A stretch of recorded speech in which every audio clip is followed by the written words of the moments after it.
بچوں، آج میں آپ کو ایک سبق آموز کہانی سناتا ہوں جو ہمیں سچ بولنے کی اہمیت سکھاتی ہے۔ ایک گاؤں میں ایک لڑکا رہتا تھا جس کا نام حمید تھا۔ حمید بہت چالاک تھا لیکن اس کی ایک بری عادت تھی، وہ اکثر جھوٹ بولتا تھا۔ گاؤں کے لوگ اس کے جھوٹ سے تنگ آ چکے تھے، مگر وہ باز نہیں آتا تھا۔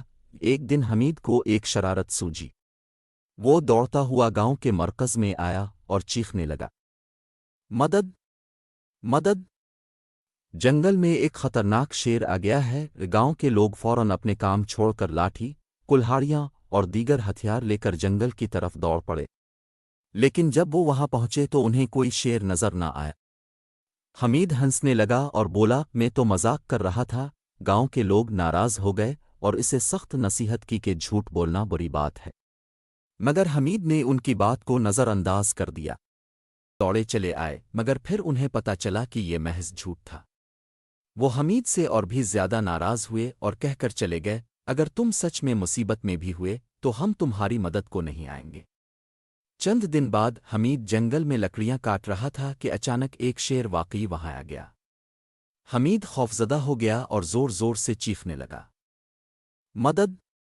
مدد! شیر آ گیا ہے! مگر گاؤں کے لوگ سمجھے کہ وہ پھر مذاق کر رہا ہے، اس لیے کوئی اس کی مدد کو نہ آیا۔ شیر نے حمید پر حملہ کر دیا، مگر خوش قسمتی سے وہ درخت پر چڑھ کر اپنی جان بچانے میں کامیاب ہو گیا۔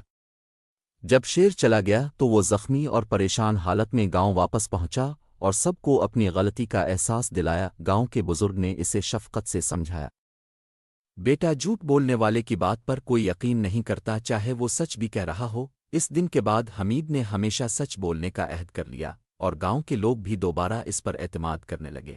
ہمیں کبھی جھوٹ نہیں بولنا چاہیے، کیونکہ جھوٹا شخص اپنا اعتماد کھو دیتا ہے اور مشکل وقت میں کوئی اس پر یقین نہیں کرتا۔